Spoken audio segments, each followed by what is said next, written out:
What is up guys, si ATV here. So ito yung ni-review natin nung nakaraan, itong NX500. Hindi natin na-testing noon, ngayon natin siya susubukan. And ito pa yung isa, yung Rebel 500. So syempre, sabi ko nga, yan yung gagamitin natin. Rebel 500, si Vadeworks TV. Itong TRK, yan si Sed yung gagamit. Then yung 10R, si Yamamoto. Basic. So, kasama rin natin yung utol ko, Mrs. ni Yamamoto, tsaka si Mrs. kasama natin. So yun, prep lang kami, then tara, biyahe tayo. So magiging biyahe nga pala natin ngayon guys, ay pupunta tayo ng Marilake. First time natin doon, hindi tayo mag-expressway ngayon, service road lang dahil wala pa tong RFID. Ang huling balita ko sa Marilake, nagkaroon na ng mga checkpoints. Sabi na bawasan na yung mga riders. So, tignan natin kung anong lagay ngayon. Siyempre, hindi lang ride yung gagawin natin ngayon. Aalamin din natin kung kamusta nga ba itong NX500 sa biyahe. Kamusta sa corners, kung kamusta ang gas consumption niya, ang play ng mga shocks niya dahil hindi pa naman natin na-testing to. First time natin gagamitin. Kamusta ang power niya kapag merong back ride.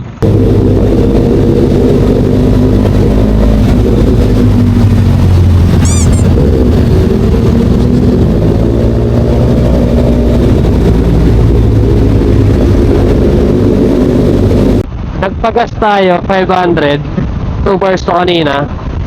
Ngayon puno siya. Kinig ko rin yung pinakatangka niya, halos puno. Tingnan natin kung ilan matitira mamaya. Kung i-compare ko to sa TRK sa motor natin, halos hindi naman sila nagkakalayo ng power. 471cc 502cc ang displacement niya. Kaya ganon kasi 196 kilos lang to. Si TRK 235. So masyadong malaki yung diferensya nila. Kaya medyo nababawasan yung power nun. Ang kinagandahan lang dito kay NX500, dahil nga ang gaan niya, so napakadali niyang i-maneuver. Ang dali niyang isingit dahil mas manipis siya kumpara kay TRK. Pero syempre para sa akin pagdating sa looks, sa TRK ako. Kung hindi ka nakasakay, parang ang nipis tignan ni NX500 eh. Pero pag nakasakay ka na, malaki rin naman yung tangke niya. I-service road na tayo, madadaanan natin si Honda flagship Paranaque. Sa kanila natin to hinarang.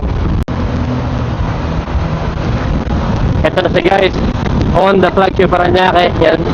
Kung naghahanap kayo ng pangmalakas sa mga motor, o baka nandyan din yung dream bike nyo, marami sila naka-promo ngayon.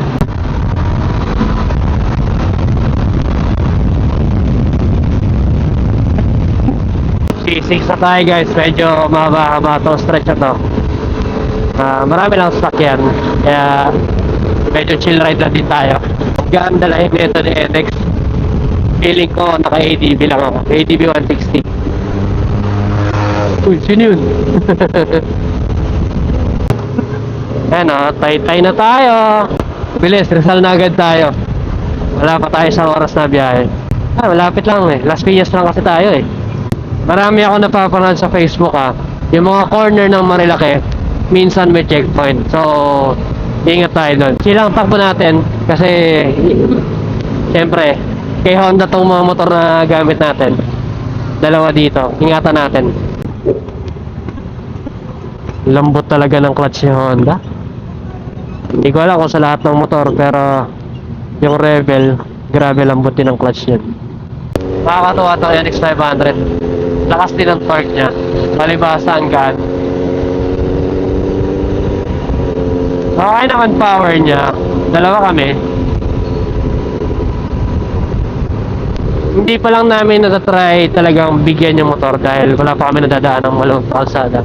Yung C6 kasi medyo maraming sakyan. Tayo na sa Antipolo. May kanta yan eh, di ba?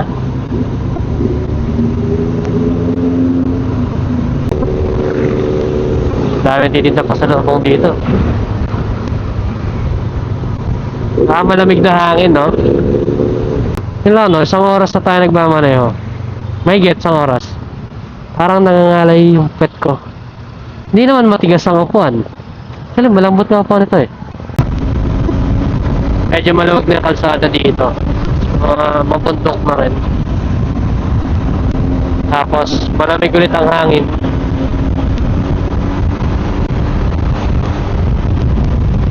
Parang naambon. Ano? Wala ko kalsada.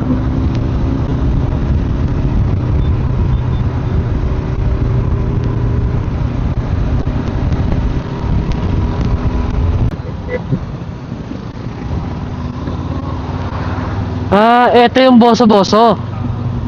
Napapanood ko yan eh. Make Manila safe again. Dangerous curve, no bunking. Huwag ng kalsada, oh.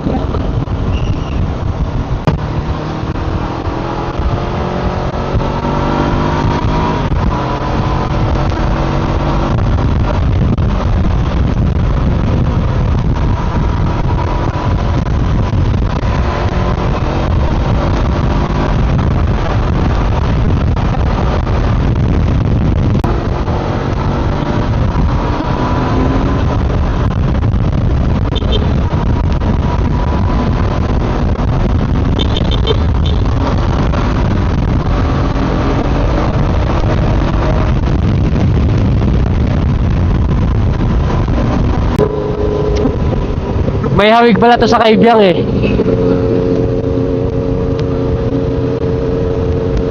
Oh? Ito na ba yung Big C? Sarap eh. Sabi niya, tontuwa ka na naman. Lalo kung tuyong-tuyo kalsada, masarap dito. Tamang 60 nga lang tayo sa ligo eh.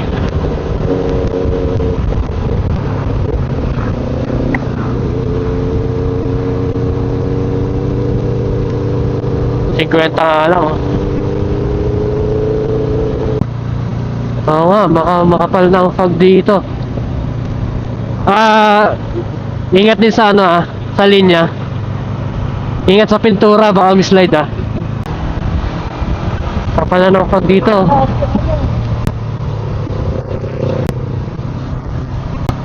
Tara, Bray.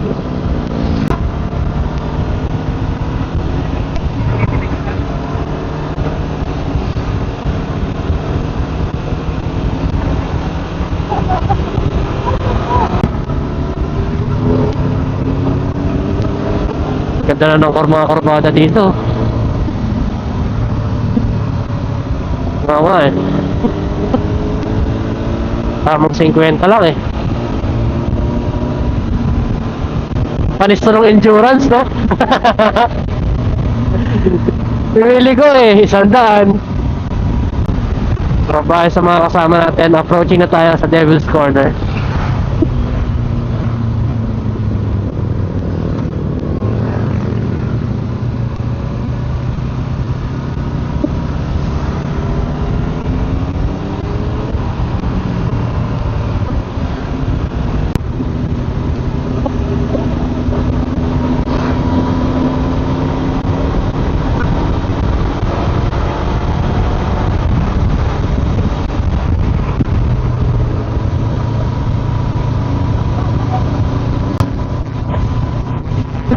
Medyo nawala yung power niya nung pumanik ako ng 4th gear.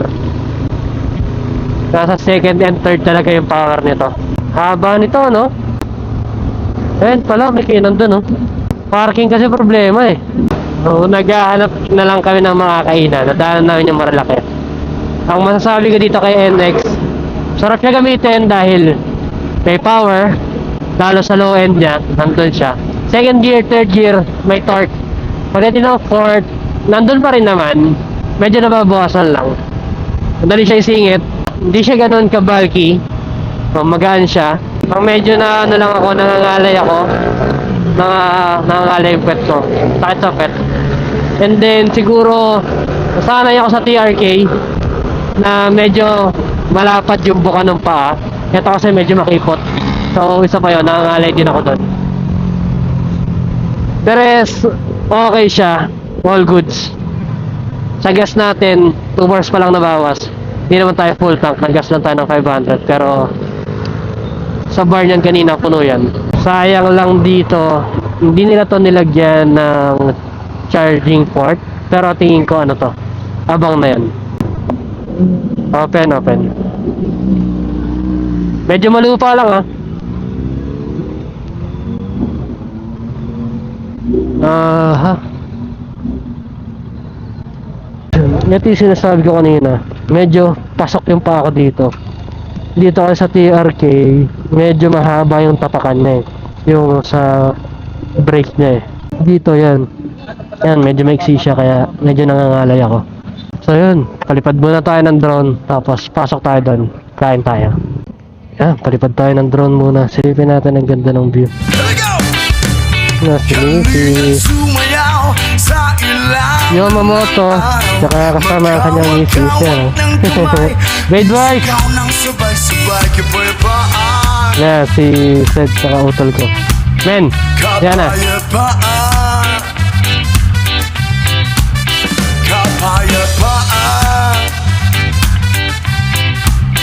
Kapayapaan,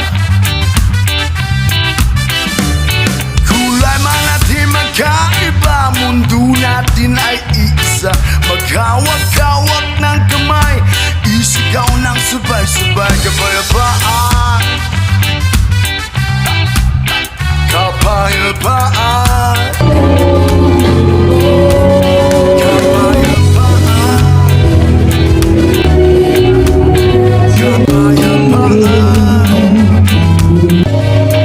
Ito ang menu ni Cafe Caterina.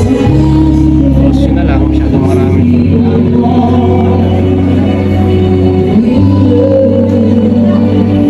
Para mas makikain.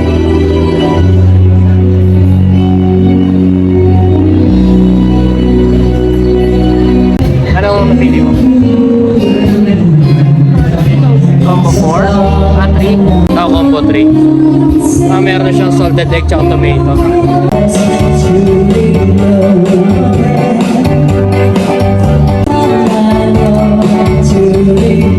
Yan yung order namin, yung combo 3. Order si Instant of Pancit Pio. Napakarami pala ito. Yan yung kanila. Hati-hati na yun. Ayan.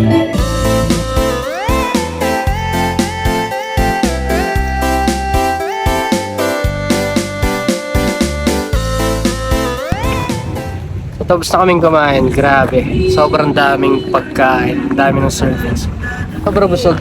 Kamusta ang angkas dito sa NX? Okay naman, malambot. Malambot Tulas na lang. Hindi naman nakakangala yung tapakan niya. Hindi naman. Hindi na mataas eh. Parang ADV din yung ano yun. Hindi matagtag eh, no? Kasi maganda yung play ng ng shocks niya eh. Dumi na naman, oh. Oh? Dumi ng boots ko.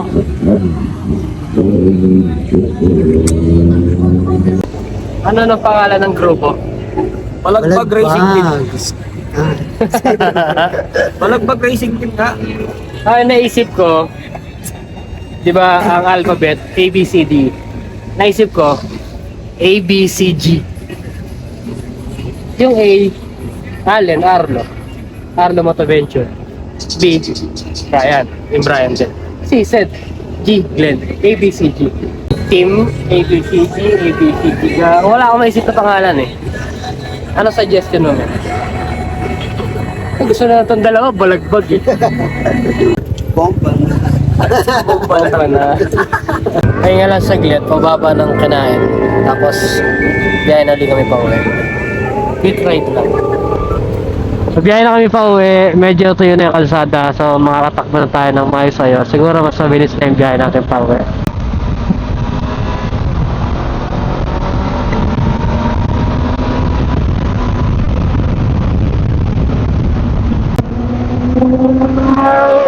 You know? Checkpoint touch.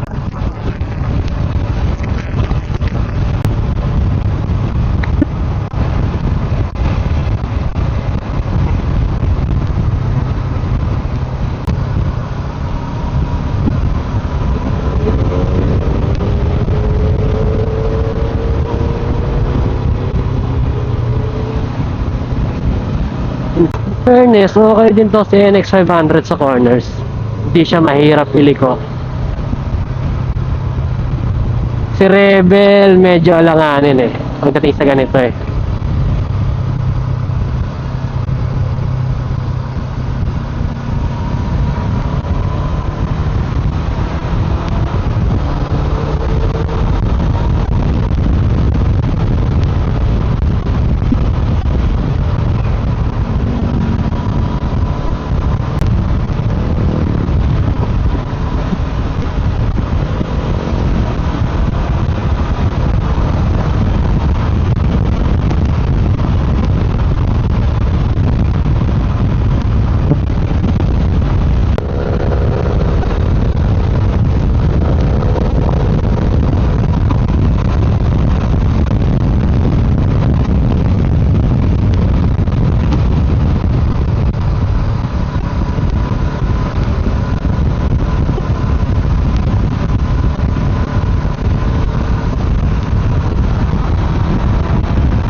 ₱409,000 pesos para sa ganitong klaseng bike.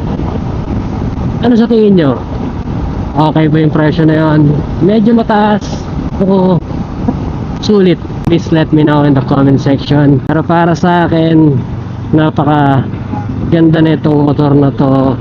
Hindi man ganun kalayo yung biyahe namin, pero hindi ako nakaramdam ng pagod o ngalay sa kamay. Hindi ko halos naramdaman yung vibration niya.